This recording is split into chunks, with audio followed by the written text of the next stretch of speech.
Thank you for staying with us. It's time now to take a look at stories making headlines on the front page of Nigerian newspapers. And I begin with the Leadership newspaper. The major story here is talking about the Plateau crisis. Military passes the buck, blames residents. And the writer here says, police warn faith leaders against escalation of crisis. 17 suspects arrested, 10 bodies recovered. Nigeria's security challenges severe, blinking. That's U.S. Secretary of State who just visited the country is saying that. And then we have another story here. Federal government, Labour, others disagree on economic policies.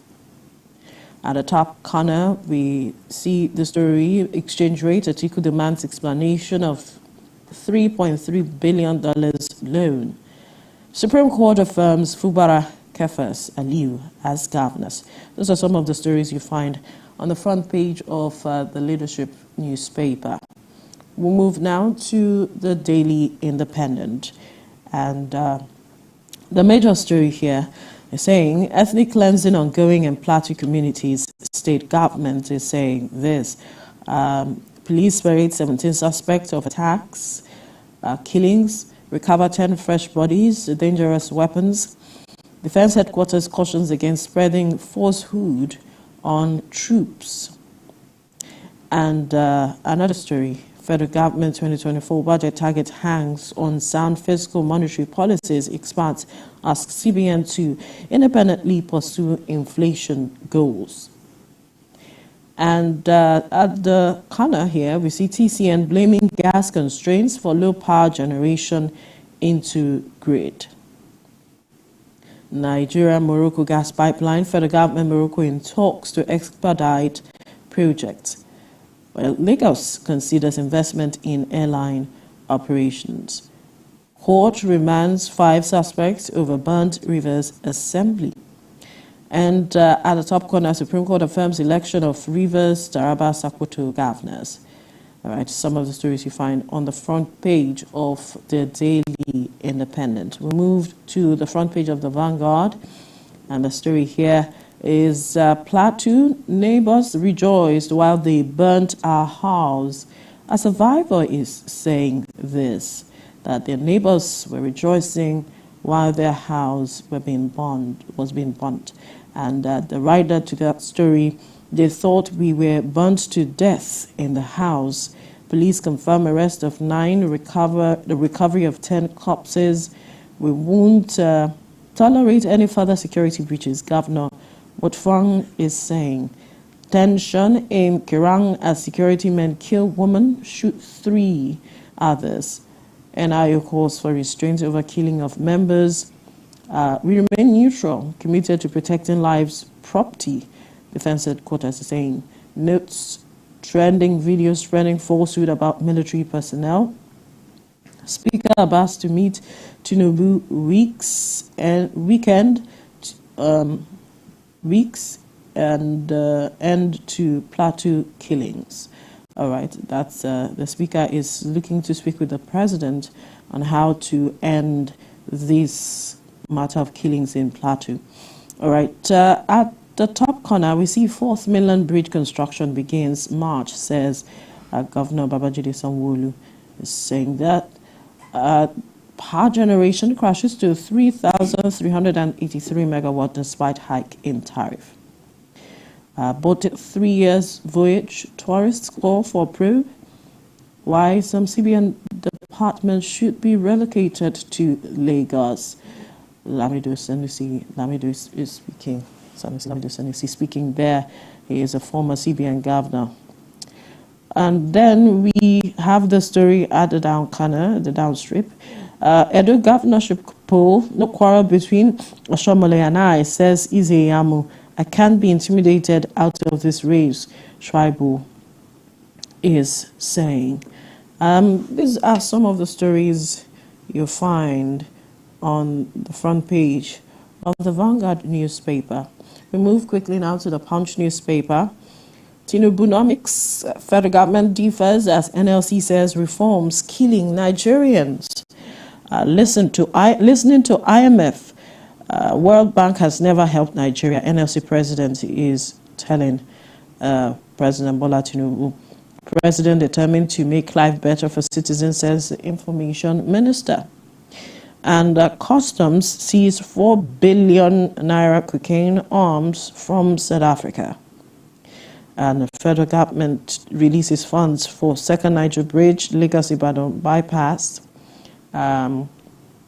U.S. court fines a Nigerian blogger $50,000 for defaming MFM overseer. And at the top corner, we have the story. Tinubu approves 50 billion naira security vote for 5 northern states. And the question will be, how are these monies being spent to address insecurity in that region? Naira drops at parallel market, closes 900 to official window to dollar official window. Nigeria Morocco fast track talks on $30 billion gas pipeline. Well, $30 billion pipeline. That's what it's saying. Okay, and finally with me, all right. First News newspaper speak up on NNPCL's $3.3 billion loan deal. Atiku challenges Tinubu. Ondo Assembly confirms Akeredolu's kinsman Adelami as deputy governor. Edoguba, nobody can intimidate me, says Deputy Governor Shuaibu. Plateau, 16 victims of fresh mango crisis buried. And finally, salient times. Tinubu policies fueling poverty, unemployment, suicide. Ajero, NLC president, is saying, says any reform not deliberately reducing cost of governance by 50% is deceptive. Well, that's all I can take on the front page of the Salient Times. Theophilus. All right, so we move to Nature News, and it says Finance Minister absent as Daily Trust dialogue x-rays Tinubu's economic reforms. That's in Nature News this morning. Nigerians are the losers, says NLC President.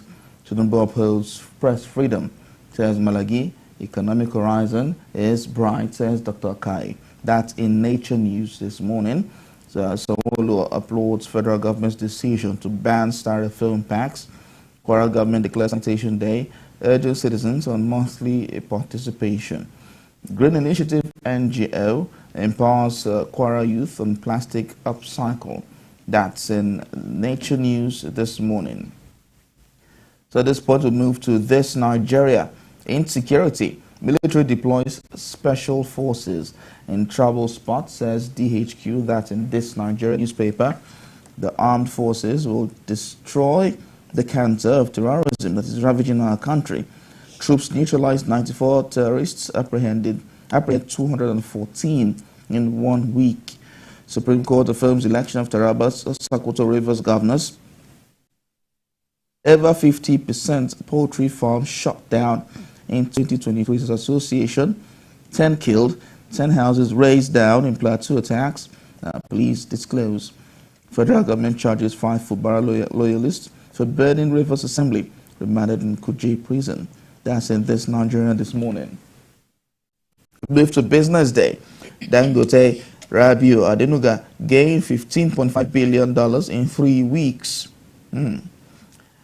Gas-rich Nigeria faces blackouts as supply shortage worsens.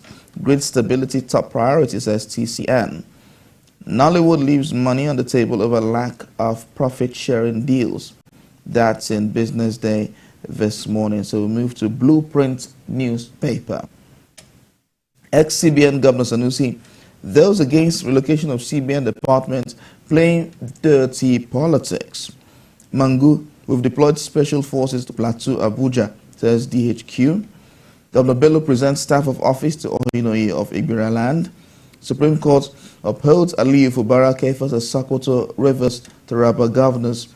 DPO rejects 1 million naira bribe as police in Kaduna arrests suspected kidnapper. That's in Blueprint newspaper this morning. Moving on, we'll go to The Guardian. How checkpoints, bad roads, block trade, spike inflation. That's in The Guardian on ease of doing business. Takeaway packs, Lagos maintains stance on styrofoam ban, gives 3 weeks moratorium. Atiku queries $3.3 billion emergency loan. about the explosion. Federal government gives security agencies 2 weeks to review reports. That's in Guardian newspaper this morning. We move to the Nation newspaper here. It says power supply worsens as generation drops to 3,134 megawatts. Government labor minimum wage talks for March. Why Supreme Court affirmed Fubarak Keifas Aliu's victories. Ayedatiwa set to inaugurate Adelami. Presidency tackles Atiku over claim on NNPC's $3.3 billion loan. That's in the Nation newspaper this morning. That's it from me. Right, interesting. So many stories on the front page of the papers this morning. Unfortunately, the matter of Plateau State is also featuring prominently, and that some of the persons that were victims of that, talking about those who died, have been buried. 16 of the victims of the fresh mango crisis were buried. But let's look at Lagos State, talking about the 4th mainland bridge construction to begin in March. Lagos State is investing a lot when it comes to addressing the matter of the traffic, ensuring the smooth flow of movement across the state, knowing how pivotal Lagos is with regards to the economy. Yes, so it's important that we see these kinds of development. Yes, 4th mainland bridge, I think it might start from JAGS, is there? I'm not really sure, but it's going to actually help reduce traffic in Lagos. People always say Lagos is synonymous with traffic. And so if you have then the Lekki Free Trade Zone as well. Well. Seeing that development coming there, we see that the film city as well is coming to Ekpe. Yes, we see the Dangote refinery is up and running as it is. So there's the need to decongest that route very importantly. You honestly remember that the airport is also coming up in Ekpe as well.